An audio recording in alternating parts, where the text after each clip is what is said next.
From Engagement Heartbreak to Billion-Dollar Empire, Natalie Carter's Ultimate Revenge. The champagne glass slipped from Natalie Carter's hand, shattering against the marble floor of her penthouse. But she didn't hear the crash.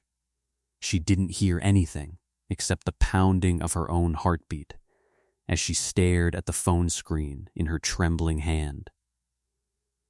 The message was simple, just 7 words that destroyed 6 years of her life. Your fiancé is at the plaza. Room 1847. Welcome to Rose and Retribution. Don't forget to like and subscribe to the channel. Below it, a photo. Blurry but unmistakable. Her fiancé Marcus, the man she was supposed to marry in 3 weeks, with his arms wrapped around a woman in red. The woman's face was turned away. But Natalie could see the diamond bracelet on her wrist. The bracelet Marcus had given her last Christmas, claiming it was a family heirloom. He'd given the same bracelet to someone else.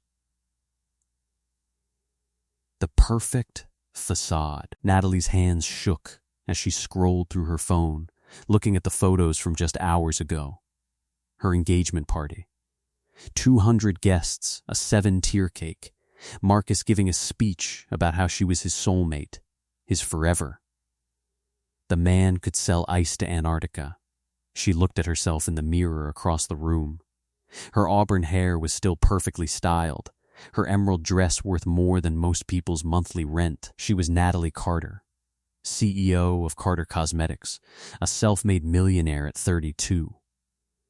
She'd built an empire from nothing after her parents died, leaving her with debt and a failing makeup company. She'd transformed it into a billion-dollar brand. But she couldn't see through the man sleeping in her bed every night. The anonymous tip. Her phone buzzed again. Another message from the unknown number. He's been seeing her for 8 months. Thursday nights, when you work late. Sunday mornings, when you visit your parents' graves. Every business trip you take. 8 months. Natalie's stomach twisted. 8 months ago was when Marcus proposed, when he got down on one knee at her favorite restaurant and promised her forever. Had he gone straight from that proposal to another woman's arms? The phone buzzed a 3rd time. Room 1847. Right now. See for yourself. The drive to truth. Natalie didn't change out of her evening gown. She grabbed her car keys, her Chanel purse, and walked out of the penthouse like a woman possessed. The doorman called after her, but she didn't stop. She couldn't stop. The Plaza Hotel was 20 minutes away. She made it in 12. Her heels clicked against the marble lobby floor as she walked toward the elevators. A few guests stared at her. This wild-eyed woman in a designer gown, mascara smudged from tears she didn't remember crying. But she didn't care. She pressed the button for the 18th floor and watched the numbers climb. 15. 16. 17. Her reflection in the elevator's mirrored walls looked like a stranger. When had she become this woman? When had she stopped noticing the late-night phone calls Marcus took in the bathroom? The new cologne he wore on Thursday nights? The way he flinched when she tried to surprise him with lunch at his office?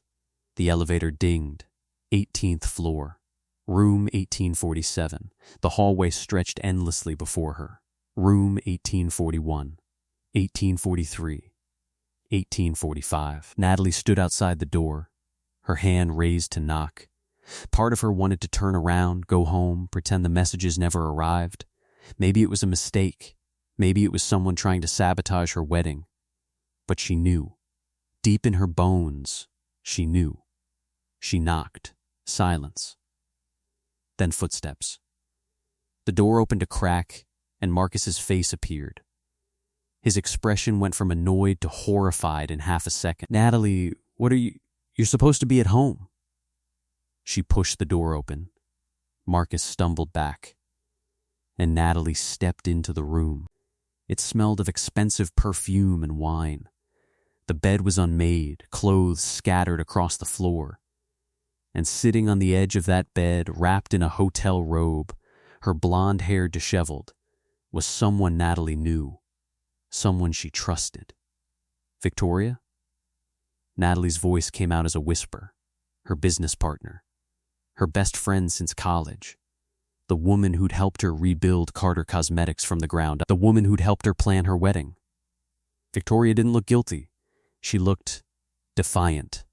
The confession. Natalie, I can explain, Marcus started. Shut up, Natalie said, her voice suddenly cold as ice. She looked at Victoria. How long? Victoria stood up, tying the robe tighter around her waist. Does it matter? How? Long. 2 years, Victoria said, lifting her chin. We've been together for 2 years, Natalie, and honestly, I'm tired of hiding it. 2 years. Not 8 months. 2 years.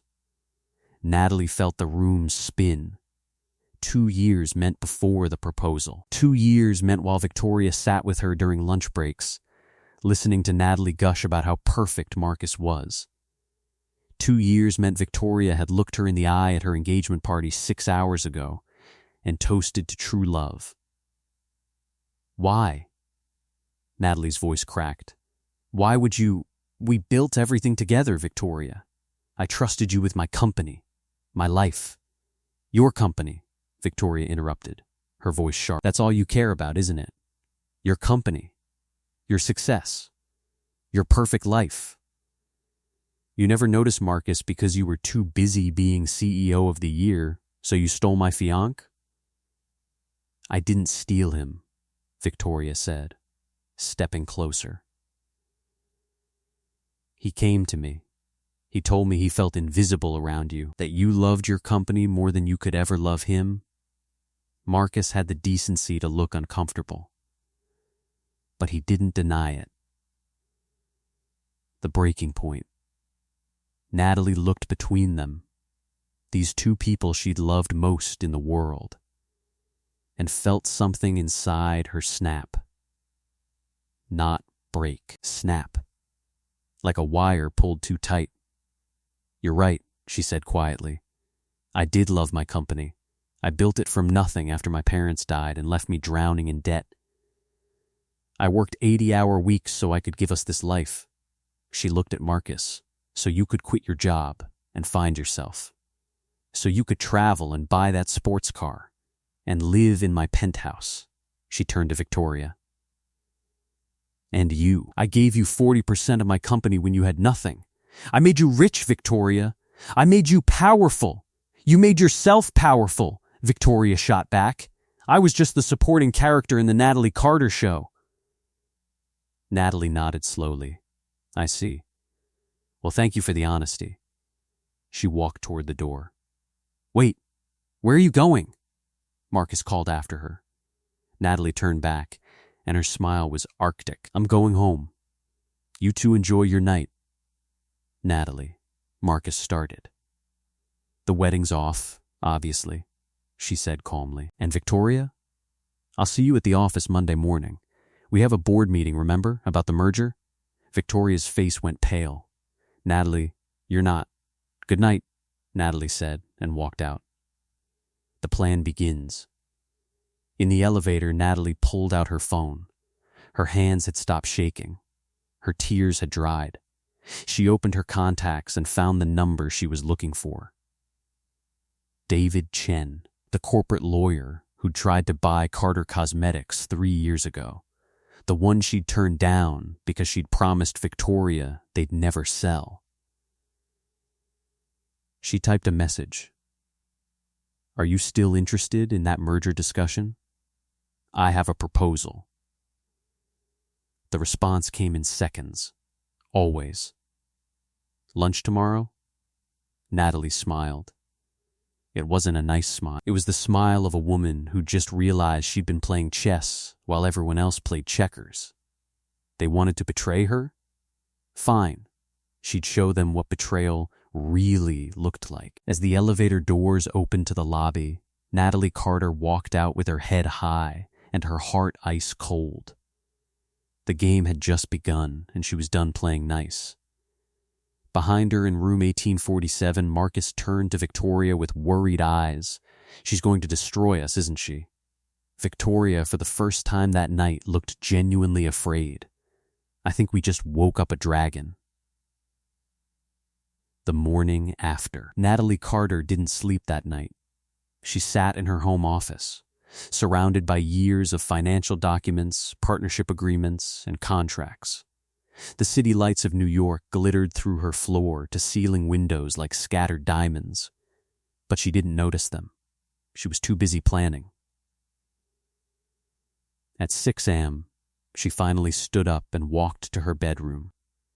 Marcus's side of the closet was still full of his expensive suits she'd paid for.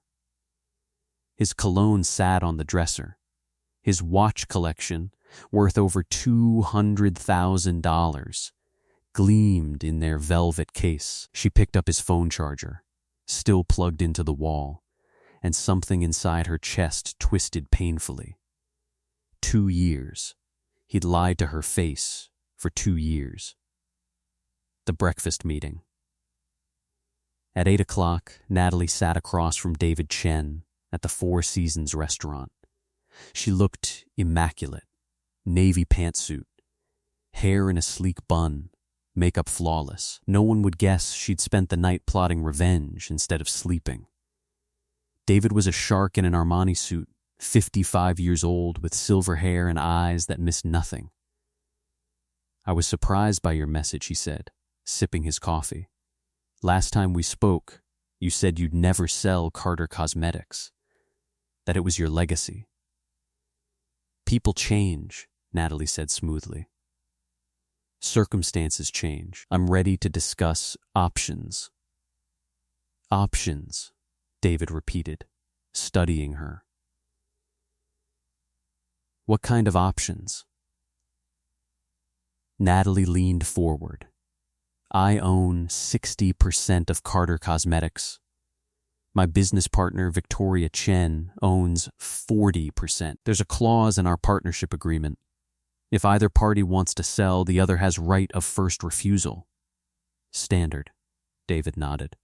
"What's not standard," Natalie continued, "is that I wrote the contract to heavily favor the majority shareholder. If Victoria can't match a legitimate offer within 30 days, I can force the sale of the entire company." David's eyes gleamed. He saw where this was going. "You want to sell," he said slowly, "but only if Victoria can't afford to buy you out." "Exactly. The perfect trap." "Let me understand this correctly," David said, setting down his coffee cup. "You want me to make an offer so high that your partner can't possibly match it. Then, when she fails, you force a sale of the entire company, including her 40%, and she loses everything." "Not everything," Natalie corrected. "She'll get fair market value for her shares. She just won't have control anymore. Won't have the company we built together. Won't have the power, the prestige, the corner office." "That's cold," David said. But he was smiling. "I like it. What about your fiancé?" "Ex-fiancé," Natalie corrected sharply. "And Marcus has nothing. He gave up his career to be with me. His entire lifestyle depends on my money. When I cut him off, he'll have nothing." David studied her for a long moment. "This is about more than business, isn't it?" Natalie's expression didn't change. "This is about people learning that betrayal has consequences. Are you interested or not?" "I'm interested," David said, "but I need to know, are you sure about this?" "Revenge is expensive, Natalie, and once you start down this road, there's no going back." The board meeting. Monday morning, Natalie walked into the Carter Cosmetics building like she owned it. Because she did. The marble lobby, the modern art installations, the employees bustling with their morning coffee, all of it was hers. Victoria was already in the boardroom when Natalie arrived. She looked nervous, her usual confidence shaken. "Good. Natalie, we need to talk," Victoria started. "We'll talk during the meeting," Natalie said coolly, taking her seat at the head of the table. The board members filed in. 7 people who'd helped Carter Cosmetics grow from a failing business to a billion-dollar brand. They respected Natalie. Some of them loved her. None of them knew what was about to happen. "Thank you all for coming," Natalie began. "I have an announcement. I've received an acquisition offer for Carter Cosmetics." The room erupted. Victoria went white. "What?" Victoria stood up. "Natalie, we agreed. We said we'd never sell." "You agreed," Natalie said calmly. "I'm reconsidering. David Chen's investment firm has offered $2 billion for the company. It's a fair offer. More than fair." $2 billion? One of the board members whistled. "That's 30% above market value." "Exactly," Natalie said. "Which is why I'm bringing it to the board. Victoria, as my partner, you have 30 days to match the offer if you want to buy me out. Otherwise, the sale goes through and the company transfers to Chen's firm." Victoria's hands were shaking. "Natalie, I can't match that. You know I can't.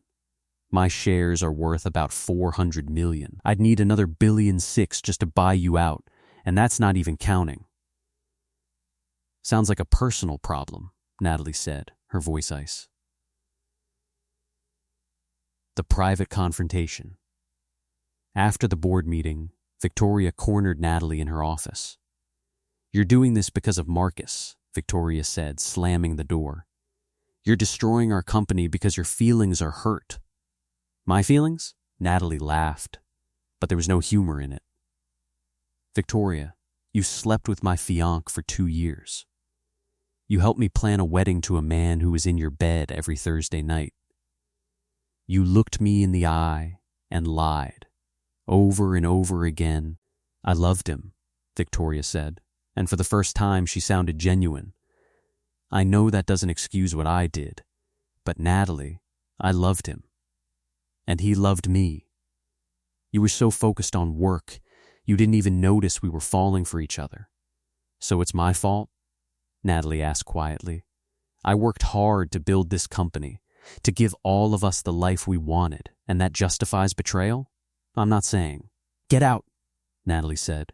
"Natalie, get out." Natalie's voice cracked like a whip. "You have 30 days to come up with $1.6 billion, Victoria. I suggest you start making phone calls. And Victoria?" She looked up, her eyes blazing. "Don't ever speak to me about love again. You wouldn't know love if it hit you in the face. Marcus comes crawling." That night, Marcus showed up at Natalie's penthouse. The doorman called up first, asking if she wanted to see him. She almost said no, but curiosity got the better of her. He looked terrible, unshaven, wearing the same clothes from Saturday night, his eyes red-rimmed. "Natalie, please," he said the moment she opened the door. "Please, can we talk?" "You have 5 minutes," she said, not letting him inside. Marcus ran his hands through his hair. "I made a mistake. Victoria, it wasn't real. It was just, I felt invisible around you, Nat. You were always working, always busy, and she was there. So you slept with my best friend for 2 years," Natalie finished. "Because I worked too much. I know how it sounds. Do you love her?" Natalie asked. Marcus hesitated. That hesitation told Natalie everything. "I don't know," he admitted. "I thought I did. But now, Natalie, I've been with you for 6 years. We have history. We have a life together. Victoria was just what?" Natalie pressed. "Just a distraction? Just convenient? Just someone to keep you company while I paid your bills?" Marcus's face flushed. "That's not fair." "Fair?" Natalie laughed bitterly. "You want to talk about fair? You proposed to me while you were sleeping with Victoria. You let me plan a wedding, send out invitations, book a venue, all while lying to my face. And now you're at my door because Victoria can't afford to keep you in the lifestyle you've become accustomed to. That's not. It is, Natalie said. Victoria's about to lose everything. And you know it. So you're running back to the money, back to the penthouse and the credit cards and the life I gave you. The final strike. I loved you, Marcus said quietly. I still love you. I know I screwed up, Natalie, but we can fix this. We can go to counseling, start over. No, Natalie said simply. No? No. Because I don't love you anymore, Marcus. I'm not even sure I ever did. I loved the idea of you, the supportive partner, the person who'd be there when work got hard. But you weren't that person. You were a leech. And I'm done. She pulled an envelope from her purse and handed it to him. That's a check for $50,000. It should be enough to get you started somewhere else. Find an apartment, get a job, figure out your life. Marcus stared at the check. 50,000? Natalie, I've given you 6 years of my life.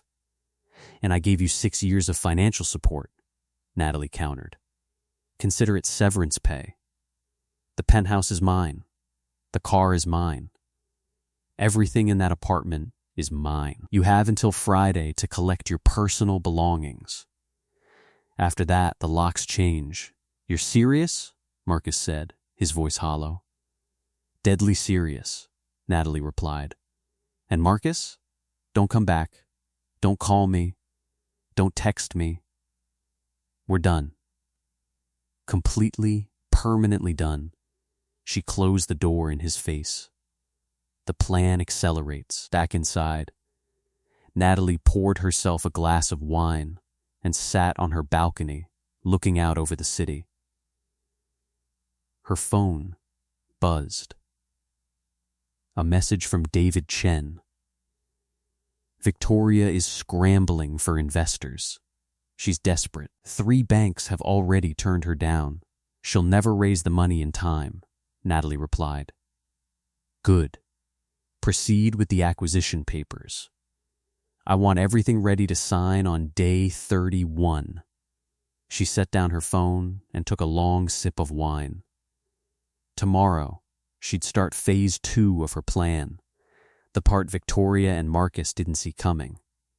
Because Natalie Carter wasn't just destroying their betrayal, she was rebuilding herself into something stronger, something they'd never see coming. And when she was done, they'd wish they'd never crossed her. The city lights glittered below, and for the first time in days, Natalie smiled. The game was far from over 28 days later.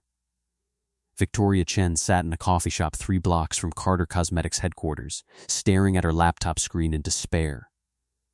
28 days. She had 48 hours left to raise $1.6 billion. And every door had slammed in her face. Banks, investors, private equity firms, everyone had said the same thing. The offer is too high. The timeline is too short. It's not feasible. Victoria knew the truth.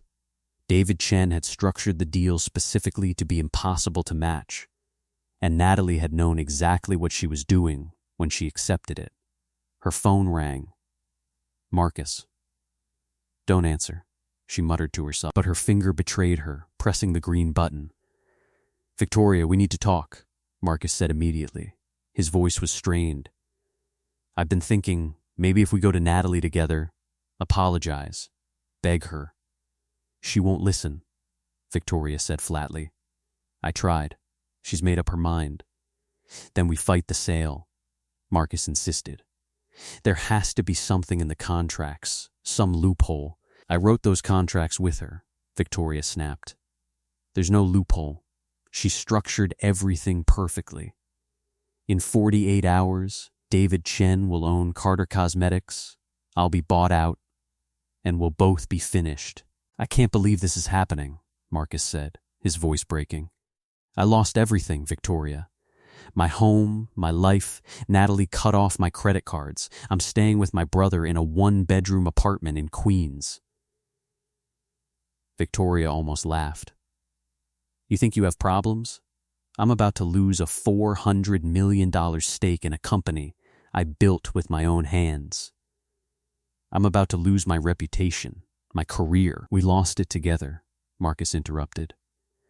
We both made choices, Victoria. Bad choices. For once, he was right. The secret weapon. But Victoria Chen hadn't become a successful businesswoman by giving up. That night, she made a phone call to someone she'd sworn she'd never contact again. Richard Sterling, her ex-husband. Richard was old money, inherited wealth, family connections. The kind of man who could make billion-dollar deals happen with a single phone call. They divorced 5 years ago after Victoria caught him cheating, but he still called her every birthday, every Christmas, asking for another chance. Victoria, Richard answered on the first ring. This is a surprise. I need your help, Victoria said, swallowing her pride. I need $1.6 billion, and I need it in 48 hours. There was a long pause. That's very specific. What's this about? Victoria explained everything. The affair, the betrayal, Natalie's revenge plan, the acquisition offer. She left nothing out. Let me get this straight, Richard said slowly. You slept with your best friend's fiancé for 2 years, and now you're asking me, the man you divorced for infidelity, to save you from the consequences? I know how it sounds. It sounds like karma, Richard said. But he was laughing. But I'll help you. Victoria's heart leaped. You will? On one condition, Richard said. You come back to me. We remarry. We try again. Richard, I can't. Those are my terms, he said firmly. I give you the money, you give me another chance. Take it or leave it, Victoria. The choice. Victoria sat in stunned silence. Richard Sterling was offering her a lifeline, but at what cost? Going back to a man who cheated on her, sacrificing her independence, her pride? But what was the alternative? Losing everything she'd built? Watching Natalie destroy her career? I'll do it, Victoria whispered. Smart choice, Richard said. I'll wire the funds tomorrow. And Victoria? I'm glad you called. We belong together. We always did. When Victoria hung up, she felt hollow. She'd escaped Natalie's trap, but she'd walked straight into another one. Still, she'd won. She'd matched the offer. Carter Cosmetics would stay hers.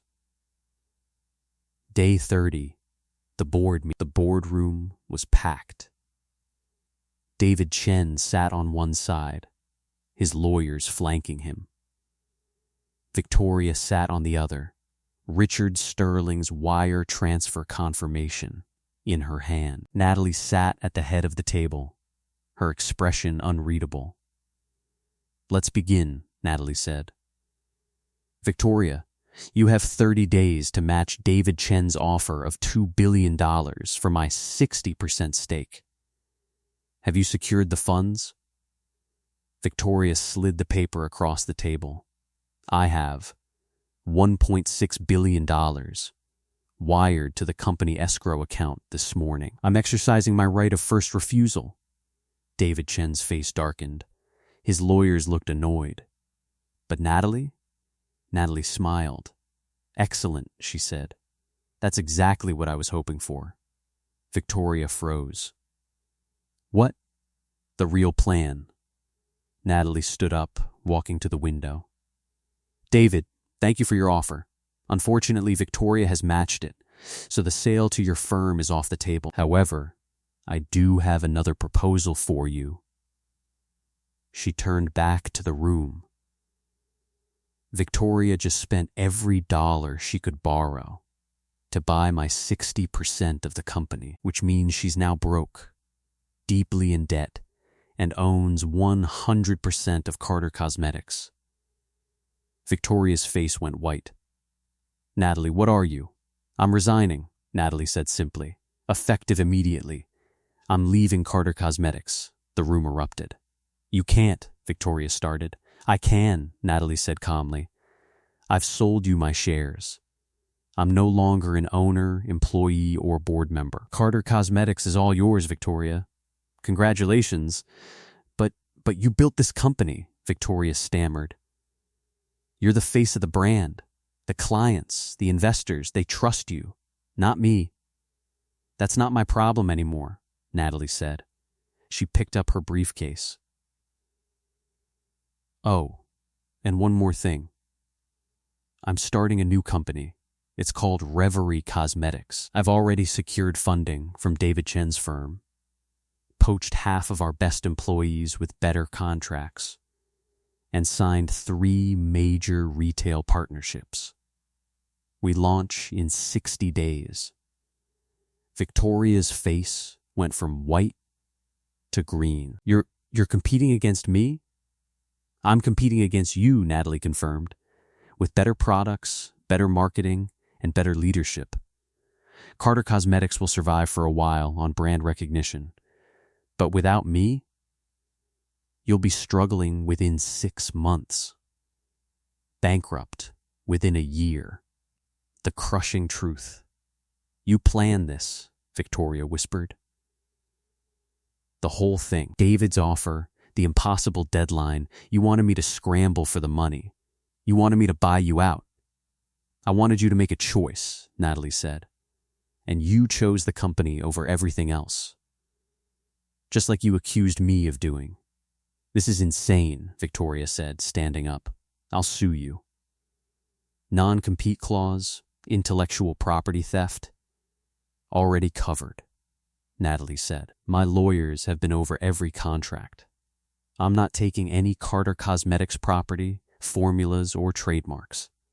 Reverie is a completely new brand, and there's no non-compete clause in my resignation agreement because I wrote it that way 3 years ago.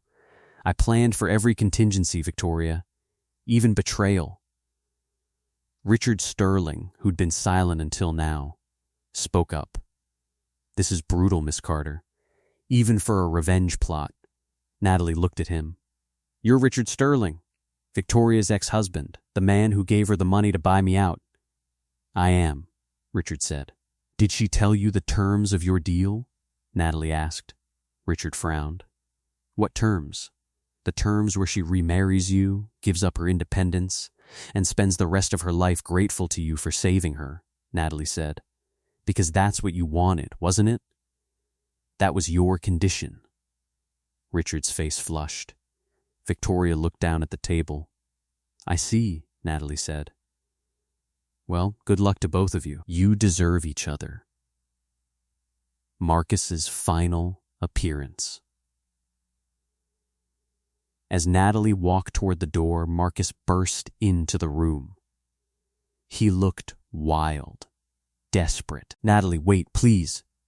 Get out, Marcus. Victoria snapped. This is a board meeting. I don't care, Marcus said, moving toward Natalie. Natalie, I know you hate me. I know I don't deserve forgiveness. But please, I have nothing left. No job, no money, no home. I'm begging you. Just give me something. Anything. Natalie looked at him for a long moment. Once she'd loved this man. She'd imagined growing old with him, building a life together. Now she felt nothing but pity. You want something? She asked quietly. Yes, Marcus said desperately. Please. Natalie reached into her briefcase and pulled out a single business card. She handed it to him. That's the number for a career counseling service, she said. They help people rebuild their lives after major setbacks. Use it. Get a job. Figure out who you are without someone else paying your bills. That's it? Marcus asked, his voice breaking. A phone number? That's more than you gave me, Natalie said, which was honesty, respect, loyalty. She walked past him without another word. 6 months later, Natalie Carter stood in the sleek modern headquarters of Reverie Cosmetics, looking out over the city. Her new company was thriving. Their first product line had sold out in 3 days. Fashion magazines were calling her a phoenix, rising from betrayal to create something even better than before. Carter Cosmetics, meanwhile, was struggling. Victoria had burned through her cash reserves trying to compete. Richard Sterling had taken control of the company's finances, effectively sidelining Victoria in her own business. The partnership she'd sacrificed everything for was crumbling. Marcus had disappeared. Natalie had heard through mutual friends that he'd moved to California, was working in sales, and had finally started therapy. Good for him. Natalie's phone buzzed. A message from her assistant. "Victoria Chen is in the lobby. She's asking to see you." Natalie almost said no, but curiosity won out. The final confrontation. Victoria looked different. Thinner, tired. The designer clothes were gone, replaced by a simple black dress. She looked like a woman who'd lost everything. "Thank you for seeing me," Victoria said quietly. "You have 5 minutes," Natalie replied. "I want to say I'm sorry," Victoria said. "I know it doesn't change anything. I know you'll never forgive me, but I needed to say it. I'm sorry, Natalie, for everything." Natalie studied her former friend. "Are you sorry you did it, or sorry you got caught?" "Both," Victoria admitted. "I made terrible choices. I hurt you. I destroyed our friendship, our partnership, everything we built. And I've paid for it. Richard controls my company now. He owns me. And Marcus," she laughed bitterly, "Marcus left me the day after you walked out. Turns out he wasn't in love with me. He was just using me to feel important." "I could have told you that," Natalie said. "I know." Victoria wiped her eyes. "I destroyed my life, Natalie. All because I was jealous of your success. Because I wanted to take something from you. And in the end, I took everything from myself." Natalie felt something inside her soften. Not forgiveness, but understanding. "What do you want, Victoria?" she asked. "Nothing," Victoria said. "I just wanted you to know that you won. And you deserve to win. You were always the better person. I just wish I'd realized that before I destroyed us both." Natalie watched Victoria leave. Part of her felt victorious. Part of her felt empty. Revenge hadn't made her happy. Success had. Building something new had. She turned back to her office, where a team of brilliant people were waiting to discuss their next product launch. This was what mattered now, not the past, but the future. As the sun set over New York City, Natalie Carter smiled. She'd lost a fiancé and a best friend. But she'd gained something better. Herself.